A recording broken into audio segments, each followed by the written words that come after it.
From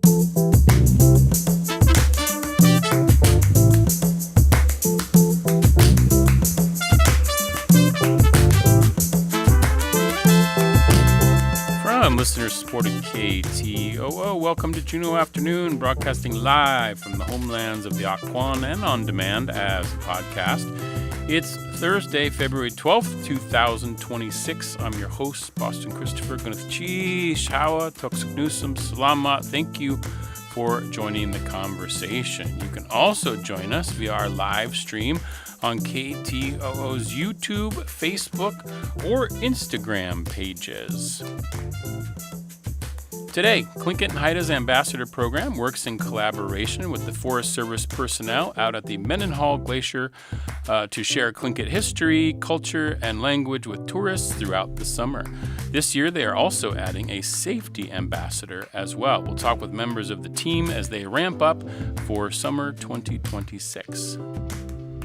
Nimmy from Spice Juneau is here to share about this weekend's Five Hearts on Franklin event for Valentine's Day, as well as to look ahead to the 5th annual Holi Festival Juneau Celebration happening in March. And you can go full camp this weekend with Wearable Art, the biannual fundraiser from the Juneau Arts and Humanities Council. We'll chat with MC Gigi Monroe, artist model Stephanie Davis, and from the Jack Spencer Edgars. Those conversations are coming up this hour on Juneau Afternoon.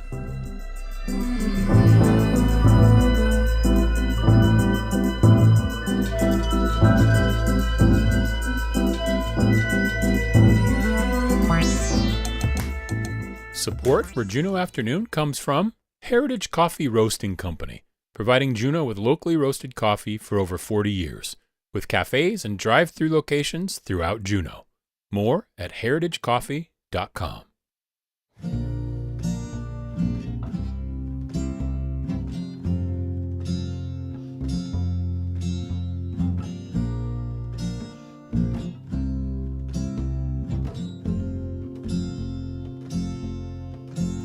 It's nice to be recognized for what we know, but please don't just throw us a bone.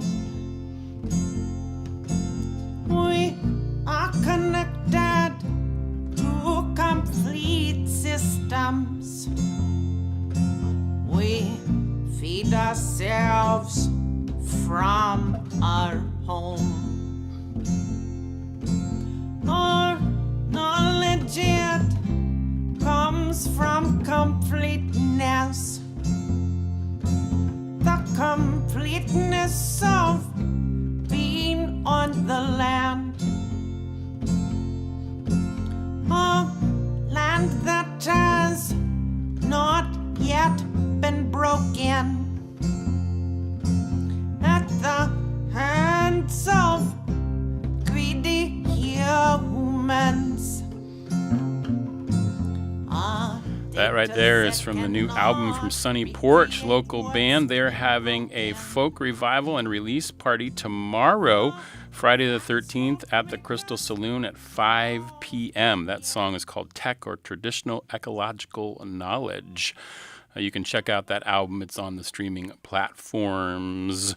You are listening to community-supported Juneau Afternoon on KTOO at 104.3 Juneau, 91.7 Juneau Auk Bay, and online at ktoo.org. I'm Boston Christopher.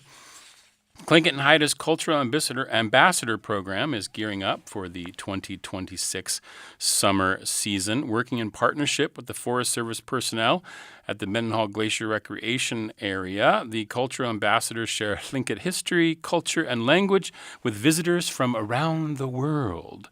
And new this year, they are adding a safety ambassador to monitor bear activity, safety protocols, and safe coexistence between humans and wildlife. Recruitment is now on, with training set for early March. And here to share more about these programs in the studio here with me now are Jeremy Timothy, who's the Tlingit and Haida and Cultural Ambassador Manager, and then Lyanna Wallace, who is a Tlingit and Haida Cultural Ambassador herself. And we're going to learn all about what you did last summer and then how your role has morphed over this last year. But Gunith Cheese Shot Yayadi, thank you so much. It's a pleasure to have you both here. Wasiti, how are you, Jeremy? Just a little bit.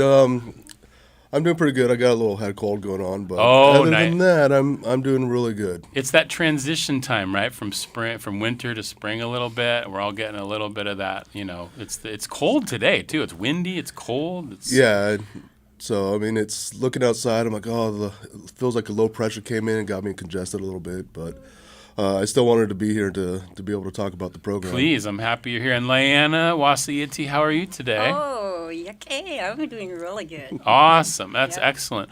So let me start with you, Jeremy. Mm-hmm. Tell me just a little bit, an overview of what the Cultural Ambassador Program is. I mentioned a little bit about what it is in the intro, but go into a little bit more detail for us. Yeah, so what's great about the program and what we do is the Tlingit people has been on this land since time immemorial. And when the Forest Service built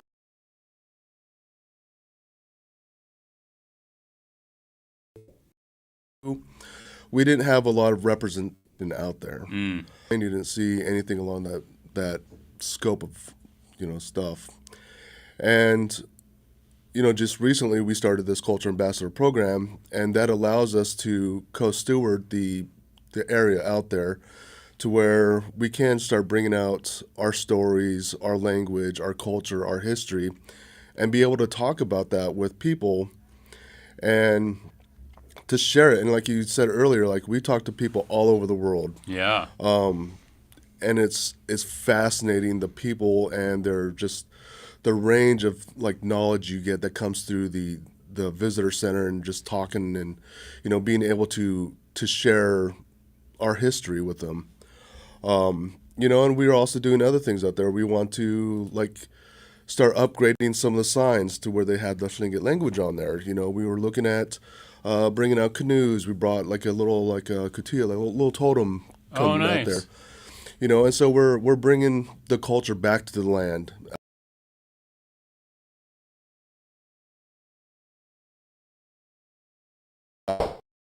Culture center out there where we do dance practice and singing and stuff like that, where it's a welcoming place for everybody, and I think we're doing a great job of expanding and getting that going in. We do have a lot of support from the Forest Service, and so that's one of the great things about this is the way that traditionally we have the Eagles and the Ravens, and we support each other. Mm-hmm. Especially in times of sorrow, you have one side of the house and you have the other side of the house, and together, you do form a structure. In this case, it's kind of the same thing. We have Tlingit Haida and we have the Forest Service, and that forms this little house that we have out there. And so we're both working for the same goals of co-stewarding this area out there and making sure that, our voices are being told out there in our history, and it's being done with respect. Yeah, absolutely. And this is it's the third year of the yes, sir. Third year? Okay. Mm-hmm. And what is your background? How did you get involved in the Cultural Ambassador Program yourself? I don't know how far back you want to go, but recently I retired from the military. Okay. Right during COVID, and I got stuck in a state that I got really, just nothing was really happening for me. And so, we decided to come back to Alaska. I was missing the culture. I was missing everything, my family. And we decided to make the trek across America. And I found out the job on a ferry ride coming up. And I applied, and, I guess the stars aligned, and I was able to start off as the culture ambassador supervisor, and then later on kind of morphed into the manager position. I see. But it was something I grew up with, since I was a child. Like during my summers, I would go out to a fish camp, Right. There's no running water besides the river. There's no electricity. You're smoking fish. You're learning how to sing, to dance with the elders, and that's something I was brought up on. And so when I heard about this job, I was like, this is a great opportunity for me to get back in my culture and share the knowledge that was given to me to other people. Did you feel like when you saw it, you're like, that's the job for me. That's the thing I want to do? Yes. Yeah, absolutely. And speaking of morphing, Lyanna Wallace. Yes. So last summer, lean forward to the microphone a little bit, Lyanna. Okay. So you were a culture ambassador last summer. Tell me a little bit about what that looked like on the daily. What did you do every day? Oh, I would welcome everybody who came ashore and, being raised on a it was a 42-foot trolling boat. Oh, wow. And one of our traditions is always to welcome one another when you come into the harbor. And so we have a special handshake and we have a special greeting, and fishermen help each other and they kind of take care of one another. And so for me, being able to share my knowledge of the nature and about land and sea, and also still honor that ambassadorship, kind of ethically, just with respect, inviting people to come in. And so my first thing is just to welcome everybody in and just start telling stories. I love the Trail of Time, and I'll invite you to come walk with me, and I'll tell you the stories about the ancient riverbeds when Duck Creek used to come all the way up to this last moraine that used to be right around here, right at the beginning of Trail of Time. But that was in 1740. But I integrate traditional knowledge with scientific knowledge, and I do it through storytelling and hands-on, touching the trees and looking at the plants and teaching the way that I was taught. And sometimes some of the stories are like in lullaby or for young children, but that's how I first heard the story. And then I would just move on and talk about how everything just kind of still stands today. So like every plant has a growing partner, and no plant ever grows alone. And so like that, for us in the community, we all have each other and we all hold each other up. And so just little stories like that, a little bit of, parables. I love storytelling. That's and so awesome. for me, it was just happy. Just come on in, let's go. And, I have stories to tell. So stories about eagles and bears. And I'm sure that you had some unique visitors, too. Was there anybody that is memorable in terms of that you met who came from somewhere around the world and was just like so engrossed in the culture?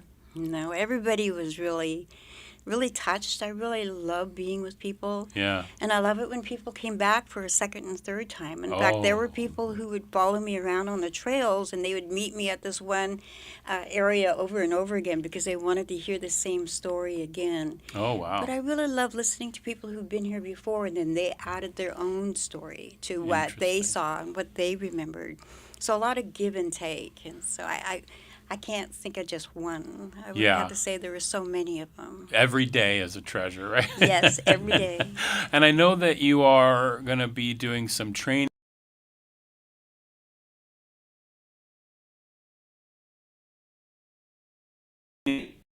Information.gov, I'm assuming, right, Jeremy? Okay. That's correct.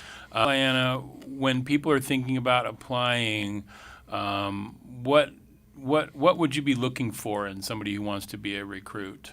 Someone who just wants to be able to integrate knowledge and be really comfortable with that, I think would be the most important part. We're working with the Forest Service, but we're also just combining ancient knowledge with scientific knowledge of today.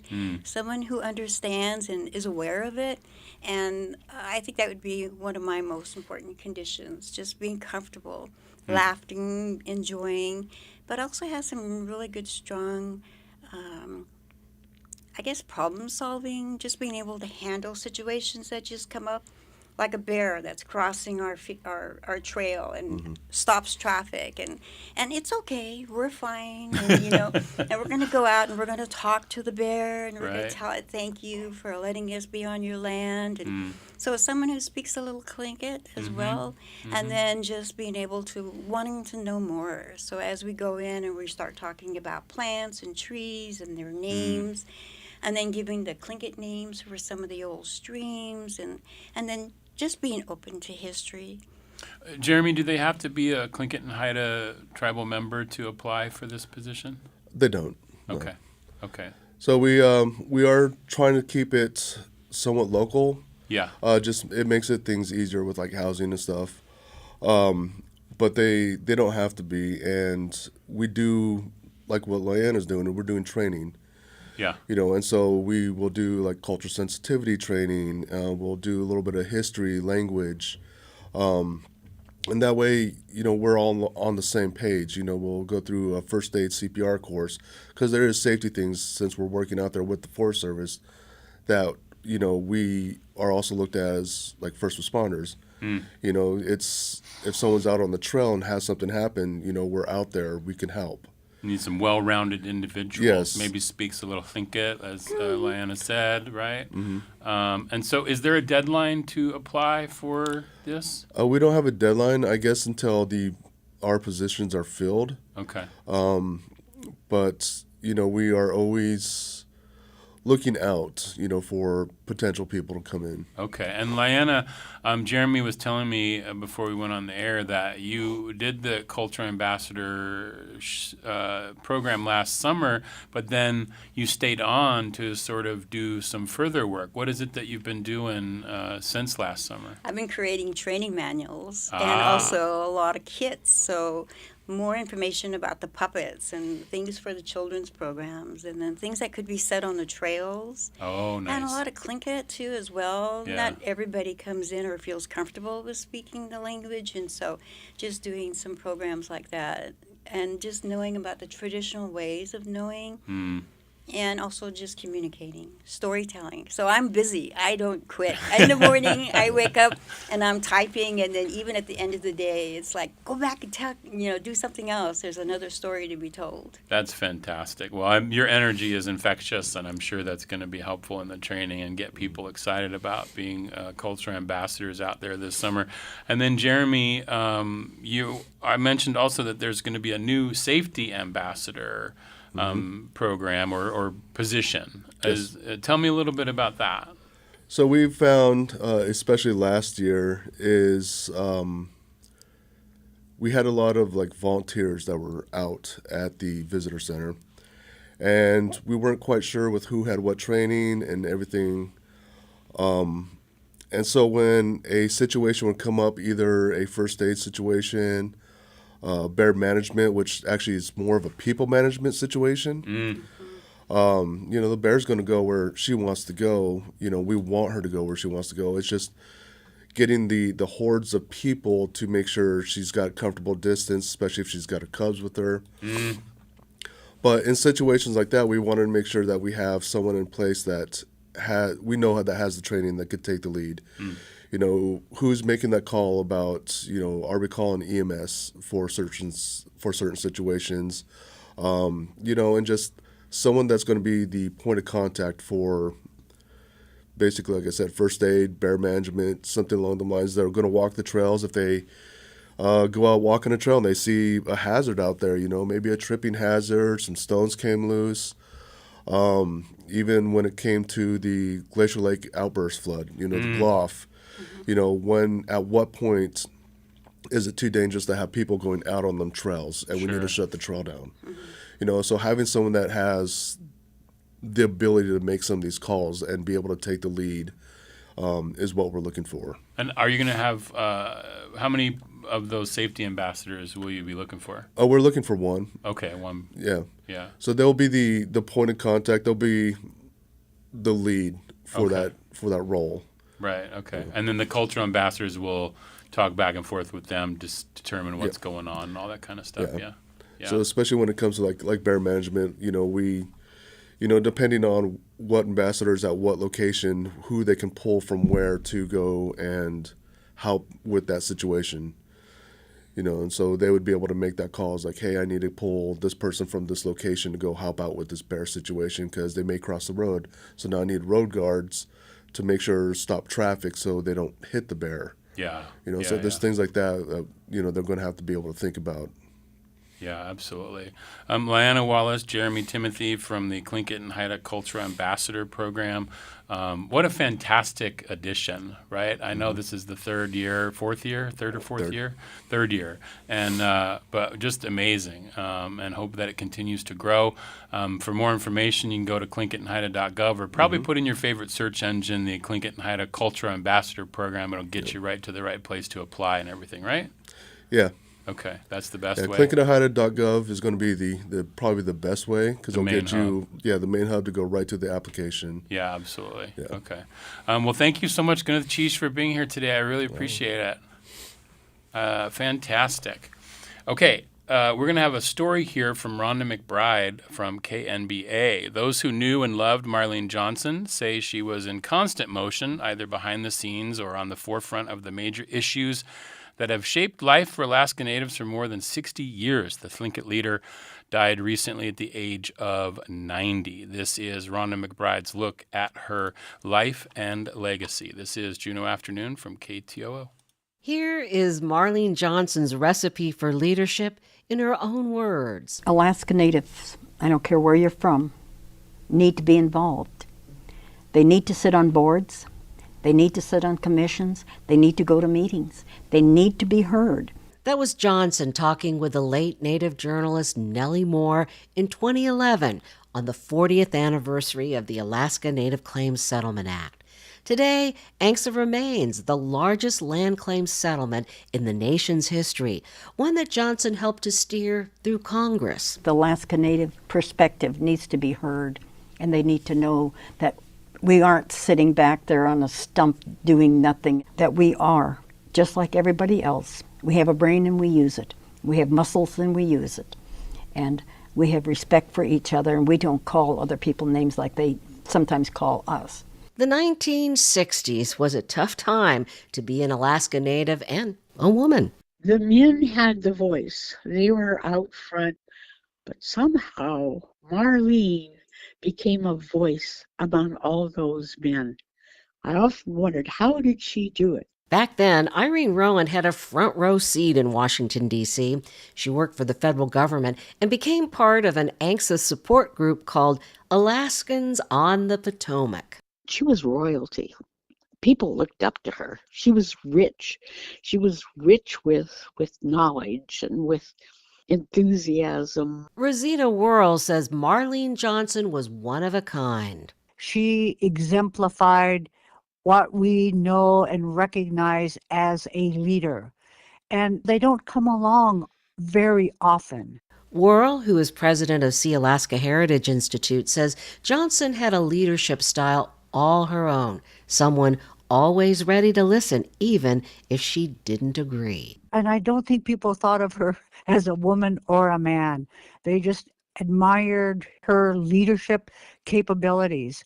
Johnson's granddaughter, Vera Starbard, says this was an amazing accomplishment for a woman who navigated times that were far from being gender and colorblind. She always insisted on being taken seriously, but at the same time, she had to figure out how to maneuver in that world, let her voice be heard when literally some people would not hear it. Starbard says people forget that Johnson was a single mom who not only raised 6 kids, but was also a businesswoman. She co-owned a regional air taxi service in her home village of Hoonah and became one of the first women to chair a Native corporation, a job she held on Sea Alaska's board for a decade. She also helped to found many of the educational organizations and nonprofits that make up today's social service safety net. People don't realize how different Alaska would be without her. Certainly Alaska Native lives. Without ANCSA, we would be back where we were in the early 60s, where discrimination would still be here. I'm a firm believer of that. In a 2009 interview with researcher Dr. Thomas Thornton, Johnson said Native corporations, with their wealth and resources, helped to change the way Alaska Natives were treated. She recalled her days when her family moved to Juneau in the late 1940s so she could go to high school. Johnson said she and her girlfriends would go out late at night on a mission. I shouldn't confess doing anything wrong in my life, but a few of us that were considered breeds would go down the street and rip the signs off of the bars, and there's bars all the way up and down South Franklin Street that aren't there now, that said, no coasties, no Indians, or no dogs allowed. But somewhere along the line, she made the transition from activist to diplomat. Emil Noddy, the first president of the Alaska Federation of Natives, said that she was pivotal in the land claims fight. It was just part of that age, chauvinism. But she stood on her own, her qualifications. She wasn't put there because she was a woman. She was put there because she was an effective advocate. Noddy visited Johnson not long before she died, and when he realized her time was nearing its end, he felt a wave of loneliness because there are only about a dozen people, he says, who really know the story of Angsa. There are 500 stories. Everybody who was involved has a story. You look at the same event and see it different. So you get all kinds of stories, but in there somewhere is what really happened. Now, there is one less member in that land claims band of warriors, but Rosita Worrell says Johnson will always be remembered. The night before she left us, we had just spectacular northern lights. That said to me, those are our warriors ready to embrace this leader in the spirit world. In Anchorage, I'm Rhonda McBride. That was Rhonda McBride with her tribute to Marlene Johnson, the Tlingit leader that passed a couple of weeks ago. This is Juneau Afternoon on KTOO. Hanson Gress, ka eat with the shuyi, we kashuk ayitin. Jin kat ka ke jin tau kanakaya ha anikak, gunil cheesh.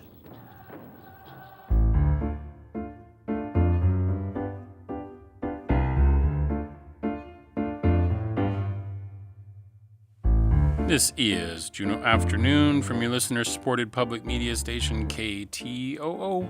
I'm your host, Boston Christopher.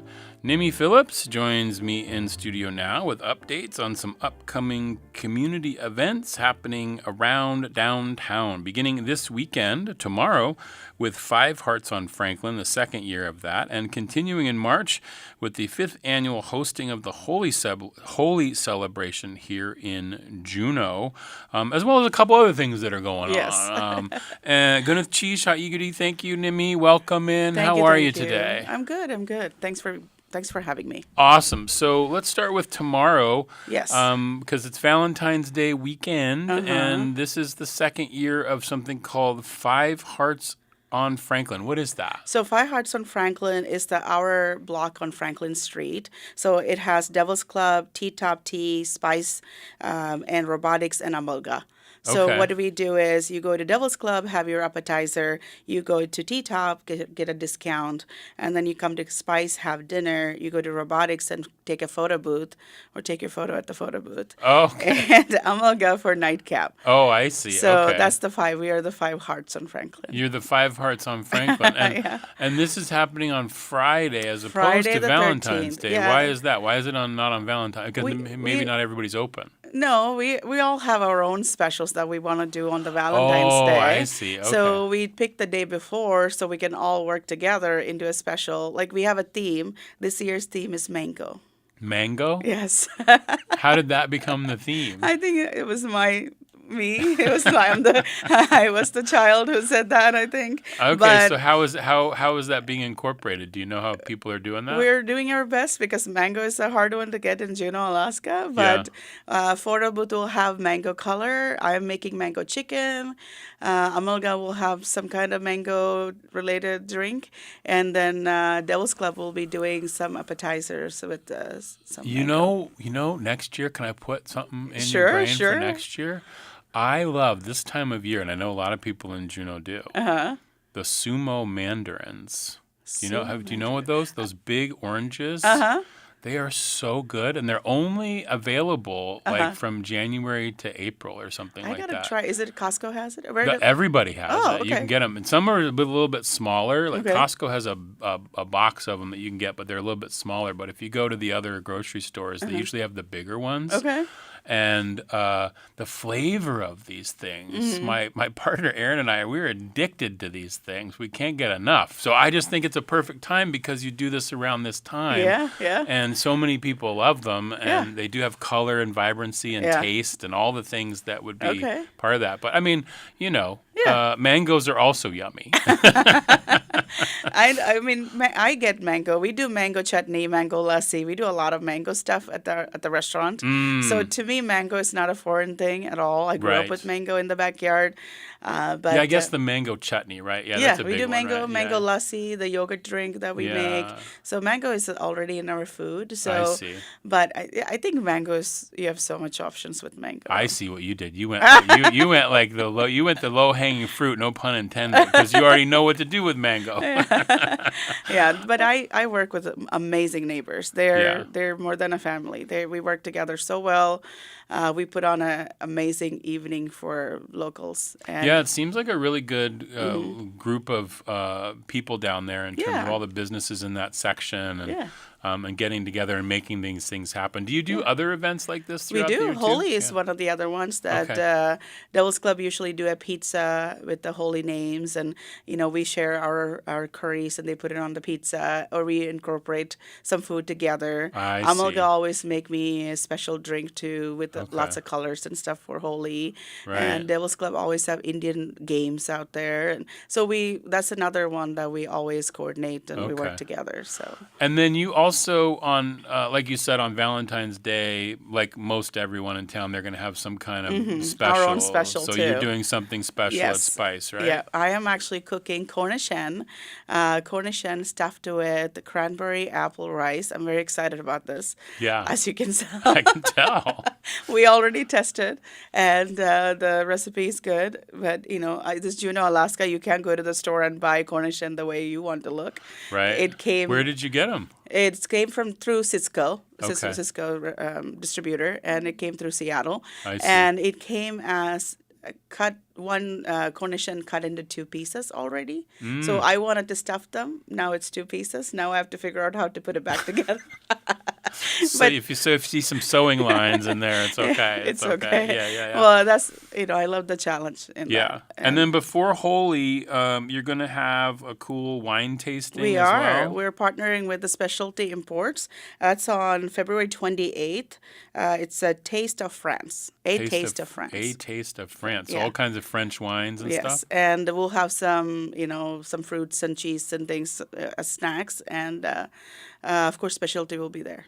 And before we talk a little bit more about Holi, you can find all the information at spicejuneau.com or probably on Facebook too. Facebook, Instagram. I'm sure all the others like Alaska Robotics, and they all have mentions of this stuff as well. We're all tagged on each other. And I want to go back to Five Hearts on Franklin. Yeah. We do have 6 tickets left at Spice, and I know a couple of tickets left at the Devil's Club. Tickets are $80 for 2 people. And that's to go to all the 5 places. Okay. You do need to make a reservation at Spice because that's the dinner place, so you do want to make sure you have an hour and a half there. Oh, okay. Before, so just you plan your evening, dress up, take photos. Make it happen. It's almost sold out already. Almost sold out. And then, so let's talk about Holi Festival. This has been something, this is the 5th year you're going to be doing it. Yes. Remind folks what Holi Festival is. Holi Festival is Festival of Colors. It's just the reason we throw colors at each other is just the children in us to say that when you throw the colors at each other, we all look the same. So regardless who you are, where you're from, what language you speak, end of the day, we're all happy and we're all covered in pink and purple and childlike and red and whatever other colors. I do it because I feel so happy to see all the smiling faces and the joy to downtown Juneau, and it brings over 800 people to Franklin Street. Wow! We close down the street for 4 hours. We do a set design. We put twinkle lights across from Bernoff Hotel to Spice, and we prepare all the colors. We have volunteers, all our dancers. We have over 30 dancers who have been rehearsing since January. Wow. Yeah, so we're so excited. And we last year we made little packets, little plastic containers of 800 little ones, colors to throw, and we were out of it like within 30 minutes. So that tells me over 800 people came. Wow. And what is Holi celebrating? What is it?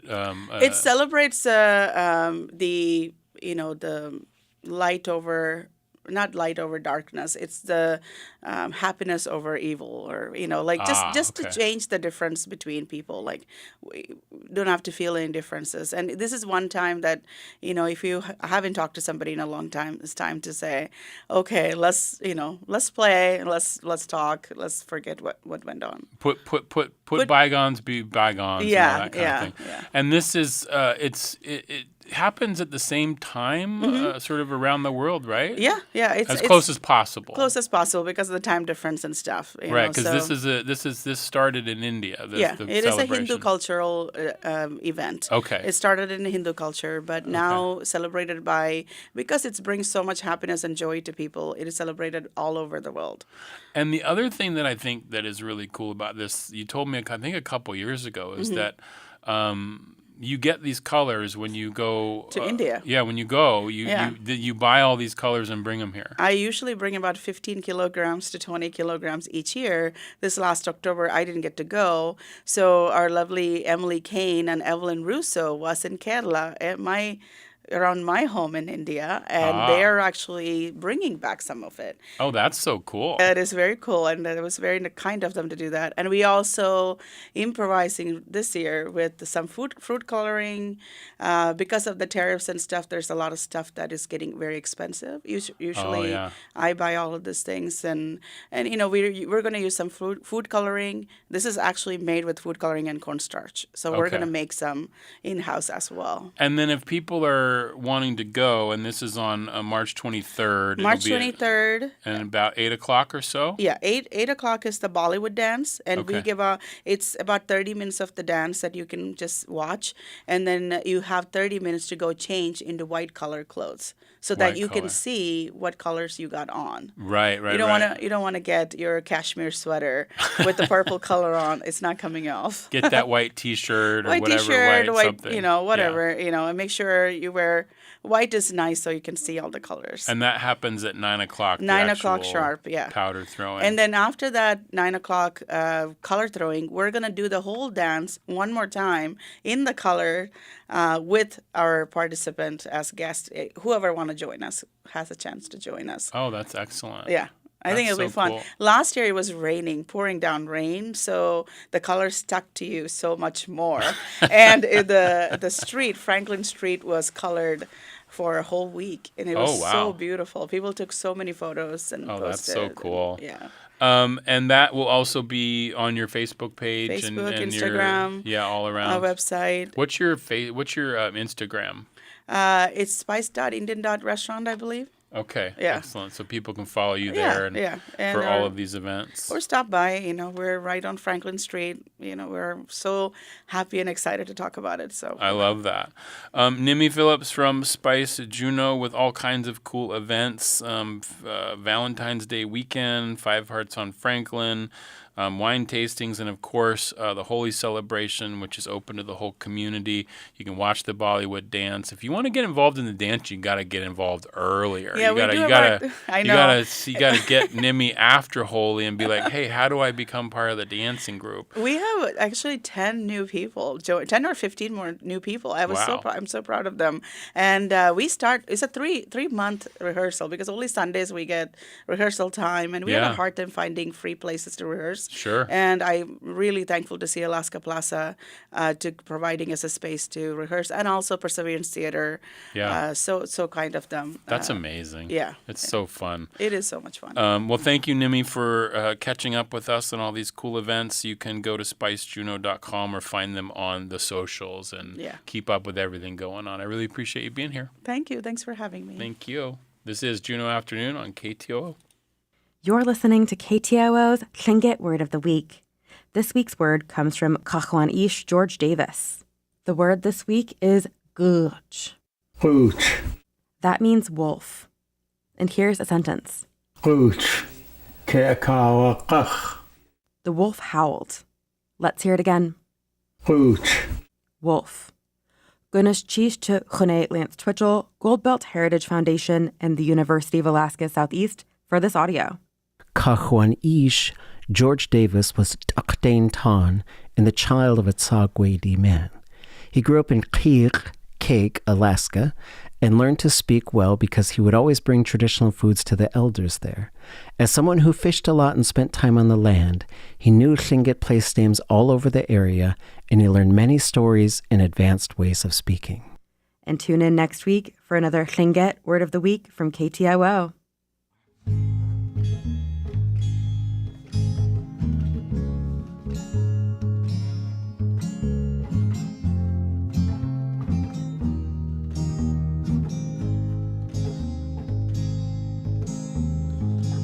What song can I sing to a cedar who seems to have everything with roots in a place that is paradise to me? Oh, what song can I sing to a cedar who has left everything by going out far beyond their home? Where is home? Is it inside or outside of you? Think of all the places home can be.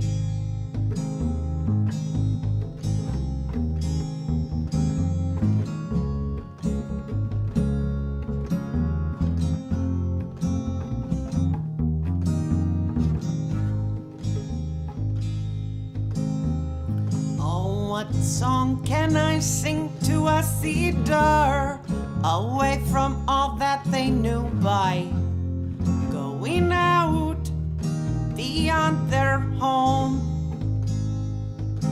You may feel far from your kind, far from the place you think of as home, but you are making a way for those to come.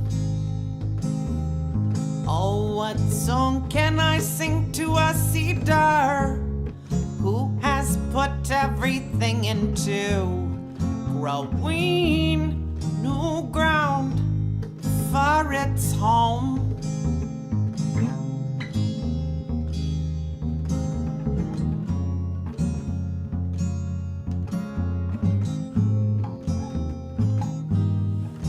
This is Juneau Afternoon from your listener-supported public media station, KTOO. I'm your host, Boston Christopher. That right there is Sunny Porch. They're having a folk revival and release party tomorrow for their new album. This is tomorrow night, Friday the 13th, at the Crystal Saloon at 5 p.m. That album came out not too long ago. You can find it on the various streaming services. Also, I wanted to mention that this February, the Passenger Princess program over on KXLL, our sister station that happens right after Juneau Afternoon, they're collaborating with the Black Awareness Association to present The Rhythm of Freedom. You can join co-hosts Christina Michelle and Al Boogie every Friday from 4 to 5 p.m. on KXLL 100.7 or on 101.7 FM as they explore the soundtrack of Black history from spirituals to today with a different guest narrator each week, bringing a new voice and perspective. That's on Passenger Princess. It's called The Rhythm of Freedom. You can catch that on Fridays from 4 to 5 p.m. That's very cool. Now, there's other things happening all around town from the Juneau Arts and Humanities Council, and I have a bunch of people in the studio with me now to talk about all of these things. The big one being Wearable Art Extravaganza is back this Friday, February 14th, and Sunday, February 15th, with the theme Camp! Combining the inspiration of the great outdoors with the spectacle of high camp. And this event brings together fashion, art, and performance. And we're going to chat about some other events coming this weekend and is next as well. I'm joined now by Wearable Art MC, Miss Gigi Monroe. Gunchish Wasiti, how are you? Gunchish for having me. Of course, excellent to see you. We also have artist model Stephanie Davis. Gunchish Wasiti, how are you? Hi, good. How are you? Excellent. Happy to have you in. And then from the Jack, we have Spencer Edgars. Gunchish Wasiti. Jeez, thanks for having me. Okay, so let's start with you, Spencer. First, let's get, there's an event tomorrow night, which is really cool, the all ages metal concert. Tell me a little bit about this. Yeah, we're hosting a all ages metal concert at the Jack tomorrow night, Friday, February 13th. And that's going to be featuring the band Pauses, which is out of Portland, Oregon. So they flew up here to do 2 shows in Juneau, including this one. It's also featuring Ocean View, which is a really talented local youth metal band. That's that high school metal band, right? Yeah. They're awesome. So yeah, all ages, bring the whole family. And then of course we've got, local Juneau legends, the Bards of Mendenhall. Awesome. Okay. Yeah. So that's really tomorrow fun. night. Starts at 7. Yep, 7 p.m. Doors at 6:30. Yeah, so go to the Sunny Porch album release and then head over to the Jack and hear some metal. You can get a couple of different kinds of music going for yourself tomorrow. Mm-hmm. And then there's also the cool Motown show and gospel series that is happening. Tell me a little bit about those shows. Yep, so that's next week. So the Motown concert is Friday, February 20th at the Jack, and then the gospel celebrations are going to be Sunday, February 22nd. There's a show in the afternoon and the evening. Okay, excellent. And you can find all this at jahc.org. That's correct. All the information and events coming up, and you can get tickets there and see more information about that all. I think the gospel series and the Motown concert, those have been going on for years now. Yeah, and we're so grateful to be continuing working with the artists that we've been working for that, and we know that it's beloved, and we can't wait to hang out with everyone and hear some great music. Yeah, and then the other thing that's been going on forever, I don't know what year this is, because it switched to biannual.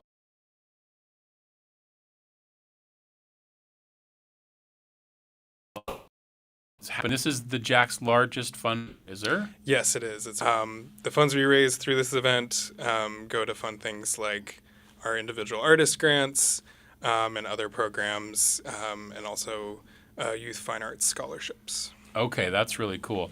And so tell me, let me switch over to Gigi here in terms of, you're the MC. I'm one of the MCs. One of the MCs. Yeah. Okay, so it's multiple MCs. I'm lucky enough to join Kelsey Riker. Oh, okay, awesome. So, yeah. You both are like the MCs of Juneau. That's how I always introduce Kelsey as like the all-time MC of Juneau. There Kelsey tends Bryce to be Riker. like these waves for where, sure. you see us out a lot. Like, okay, I guess they're putting in their time this year. Absolutely. So you two were tasked to do this. Did you help come up with the theme too, or was that a different group of folks? No, that was a different group of folks. Okay. And, the director, Margot, who's directed now for a number of years, reached out and offered us the role once the theme was well established. Yeah. So, I was really excited to do this my first time co-hosting. So tell me about this theme, Gigi. Like, what is Camp Exclamation Point? Yeah, so it's an interesting theme this year. Yeah. It kind of requires a little bit of explanation, and that's fine. But the best explanation I've heard is that it's camp in every possible meaning of the word, right? So we have like the literal, summer camp and camping outdoors and all the things that we love to do here in Juneau, of course. And it's also the sort of art genre or the term in art that refers to the absurd, outrageous, just something that's completely takes an idea and turns it on its head for the purpose of fun. Right, okay. And spectacle. So yeah. We're putting those two together, and it's camp on camp. That's going to be fantastic. Yeah, and Margot directs it, Margot Lumberg. And she's been doing it for a number of years now, Spencer. Do you know how long? I think perhaps 7. 7 years. Wow. Because I know they used to do like a different director every year. But I like that there's consistency there and it can morph and change over time as opposed to reinventing the wheel every time, right? Which is kind of cool. And so for those who don't know, Stephanie, can you describe what wearable art is? It is an event. It is an immersive experience, I think. So you go in, it's Centennial Hall, dressed up to the nines. The theme is all over the place. There's a runway, and then there are people wearing fashionable items that they've created from sometimes found pieces, sometimes just fabric, whatever they want, and they're making art and they're wearing it, or their model is wearing it, and they're walking down the runway to music that fits their piece, which I think is really cool. Yeah, I like that piece a lot. Now, you are listed to me as artist/model. So does this mean you created a piece as well as you're modeling for somebody else? It's I created a piece and I'm modeling my own piece. Oh, you're modeling your own piece. Okay, so tell me a little bit about your piece. It's kind of reimagining a woman accused. So take that as you will. Women were accused of many things in the past, and some of those things involved, punishment, and that's kind of where I'm going with it, but in a fun way. And if you don't like thinking about it like in depth, then just, there's lots of rhinestones to look at. So either way. So you can get easily distracted from the themes of witches or the Scarlet Letter or whatever. Yeah, you're on the right track. I see. Okay. And then, so how did you come up with that idea? Was that inspired when you heard about this theme, or how did that happen for you? Yeah, last year was my first year doing wearable art, and then they announced the theme that won, and I was only going to do it 1 year. But as soon as I heard it was camp, I had the thought in my head of what I wanted to do, and I couldn't get it out of my head, so I just had to do it. I thought of it the second that I heard camp, so I just had to see it through. It needed to be born. And what materials did you use? Found materials, or what did you use? I did. So I have a branch. I am using like a garden bucket. I am using pop tabs. I have a corset that I tried to dye with coffee, and I thrifted a bunch of napkins and curtains and things of that nature, and so that's kind of what I'm using as the fabric that I have. Okay. Yeah. That's kind of cool. There's a lot going on. And do you do you pick music for the runway part? What is your song? It's Take a Bow by Muse. Oh, okay. Yeah, so it's loud and clanky and, it's energized. I love that. Yeah. And how many years have you been participating in wearable art? This is just my second. Second year, yeah. Okay. Mm-hmm. That's awesome. Well, congratulations Thanks. on that. That's going to be really cool. Yeah, I'm excited. And then so Gigi, I'm imagining that you and Kelsey as the MCs might be dressing up in with some outdoor gear. Are you incorporating some outdoor gear into what you normally might be wearing? Yes. We have an amazing costumer, Lucretia Wilson, this year. And together we've come up with some things that definitely have lots of different camp references. There's some scouting references. There are definitely some gear. You gotta have some extra tufts. We've got some props. There's a lot of hand props. I mean, drag with extra tufts would be the way, right? Yeah. That could be the way. You'll have to come and find out. Gigi says I'm not wearing extra tufts. Right. That's in my contract. That says no extra tufts. I'll do a lot of things, but that's almost too far. Right. But yeah, we have a pretty tight script to introduce all the artists, but then Kelsey and I get to we wrote some bits ourselves and get to ad lib, and we're really excited about making those in between moments interactive with the audience and just really fun and silly. Yeah, it's got to be silly. That's the whole point, right? Especially with that theme, I would assume. And so, Spencer, how many artists/models do we have this year? I believe we have around 16 different pieces on the runway, and so that's a smattering of I would say probably about half of the pieces are artists/models. I think so, yeah. Around there. And then there are artists who have recruited models. I see. Yeah, some people want to make the art, but they don't want to wear it, right? Yeah, and I like the attention, so I'm doing that. You're like, I did this. Yeah. Look at me. And check out these rhinestones. Exactly. Yeah, I like that. That's so cool. So tell me the details, Spencer. Like, when is it? How do I get tickets and all that? Yeah, so it's this Saturday and Sunday, February 14th and 15th. Saturdays at 8 p.m., doors at 7. Sunday at 3 p.m., doors at 2. And then there is an intermission. We're going to be doing a silent auction the whole time with some really fun prizes. And then we also have a raffle, your classic Juneau raffle for 2 round-trip tickets on Alaska Airlines. I was going to say, let me guess, but they're so nice to everyone. They are really nice, yeah. And with travel these days being so expensive, it's nice to have that as a prize, for sure. Yeah. And then you have silent auction from a bunch of different local businesses donating stuff? Yeah, the last time I checked, we had around 50 different auction items. Okay. So there's lots of different stuff to choose from. Definitely check that out. And yeah.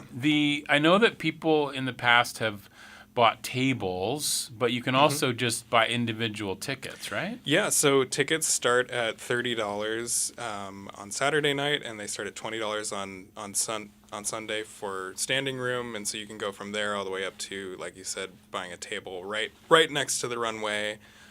So it's accessible for everyone, and there's, you know, and one of the things too is that we have we have it kind of set up in a way where, like, there isn't really a bad seat in the house. There's some screens and great camera angles that we're getting.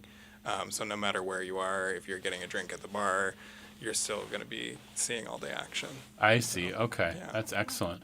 And I did see, I think I just saw recently before I got on air that you're doing on your Instagram. Are you doing like a giveaway or something? We are, yeah. You did see that right. So we're giving away 2 tickets, 2 table seats for the Sunday performance. So you can hop over to our Instagram and check out that giveaway. What is the Instagram? That's Juneau_Arts_Council.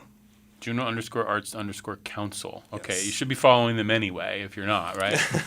And then for you two, Gigi, where can we follow you? At Gigi Monroe. No, actually, it's at the Gigi Monroe because there was another one. Oh no! And you said I'm the Gigi Monroe. Yeah. Yeah, I got you. Yep. Okay, and then Stephanie Davis, where can we follow you? Oh, you can do Instagram at Steph with an F phobic. Steph phobic. Steph Phobic. Yeah. I like that name. Where did you get that name? I made it up when I was like 16 and it just stuck. Very edgy. Edgy. Okay, like your piece. Yeah, hey, there you go. There you go. All in there. It's so cool. Well, this is awesome. It's the 2026 Wearable Art Extravaganza. The theme is camp, ! That comes from my musical theater world where everything has to have an exclamation point. And it does. So that's kind of good. Outrageous, outdoorsy, out of this world. It's Saturday, February 14th at 8 o'clock and Sunday, February 15th at 3 p.m. Of course, you can go to jahc.org, find information on that, as well as tomorrow night's concert, all ages metal concert at the Juneau Arts and Culture Center, featuring Pauses from Portland, Ocean View, and Bards of Mendenhall. You can find information there. And then also Motown, which is next Friday, the 20th. As well as some other gospel workshops that are happening. So always so many things happening with the Jack. Jam-packed. Filling up this town with all kinds of goodness. Thank you so much, Gunath Chish, for being here today. I really appreciate it. Thanks, Boston. Yeah, Gunath Chish. Have Thanks. a good one. See you this weekend. Yeah, see you this weekend.